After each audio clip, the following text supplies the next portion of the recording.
Bonjour.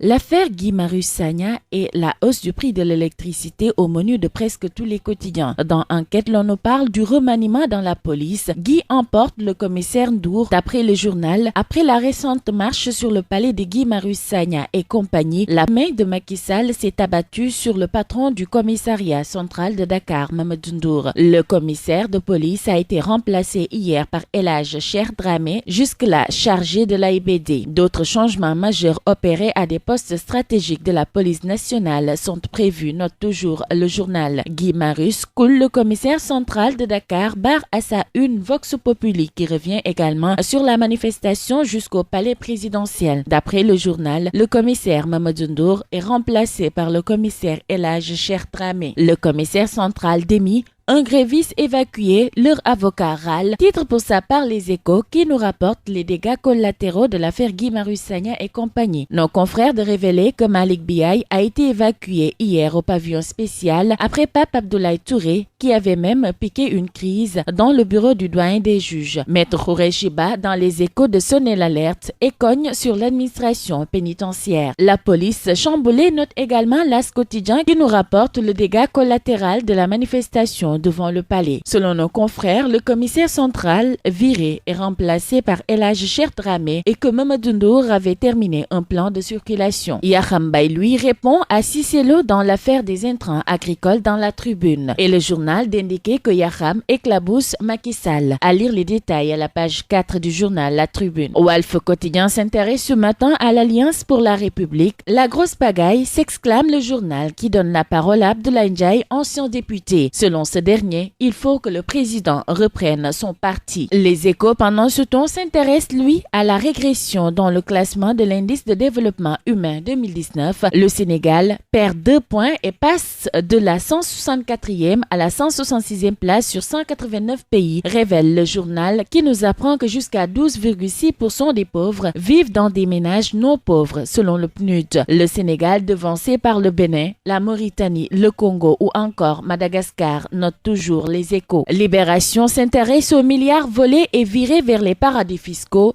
et nous parle des appels internationaux qui étaient détournés à partir d'un appartement de l'avenue Lamine Gueye. D'après nos confrères, 2 ressortissants égyptiens, Gakram et Achamir, sont en garde à vue à la sûreté urbaine. Et le journal a révélé que les fonds étaient blanchis à partir d'une société écran logée aux Almadies qui prétendait s'activer dans la transformation arachidière. Selon toujours Libération, des dizaines d'ordinateurs portables connectés à des SIM-box, des amplificateurs, des antennes relais ont été retrouvés dans l'atelier. Sud Quotidien nous parle des ménages entre mille feux relatifs à la hausse des prix de l'électricité. Et selon l'économiste Demba Moussa Dembélé dans les colonnes du journal Sud Quotidien, cela va avoir un effet immédiat sur le pouvoir d'achat des populations. Le journal donne également la parole à l'économiste à la FASEG Dr Tchernochoun qui indique dans les colonnes du journal la disponibilité de l'électricité conduit à la croissance et réduit pour faire porter les 55% des parts sénégalaises dans la future société de production et de distribution d'eau, FONSIS réquisitionné barre à sa une source A qui nous propose l'exclusivité de ce dossier à sa page 3. Réumi Quotidien nous parle de l'évolution du Front social et nous apprend que les politiques brillent par leur absence. Selon le Sud-Est, dans les colonnes du journal du groupe Promo Consulting, le décret de Macky Sall est illégal. Le SAES, quant à lui, menace de bloquer l'enseignement supérieur. Les étudiants s'en mêlent. Quant aux avocats, ils craignent le pire. Après 2018, décrété année sociale,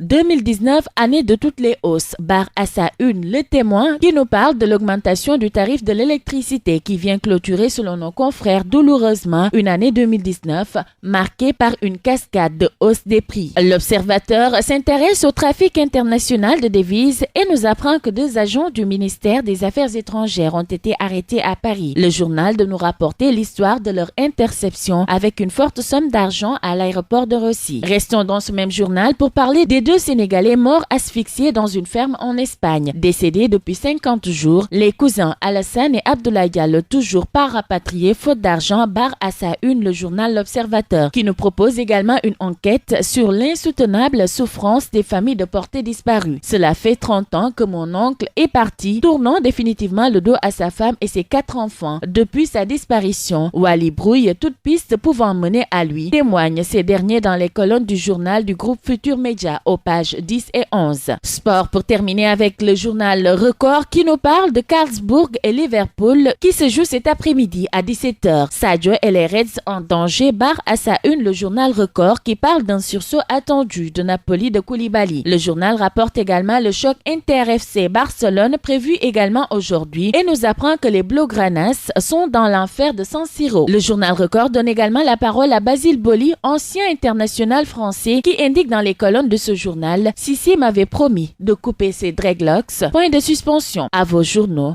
et bonne lecture à tous.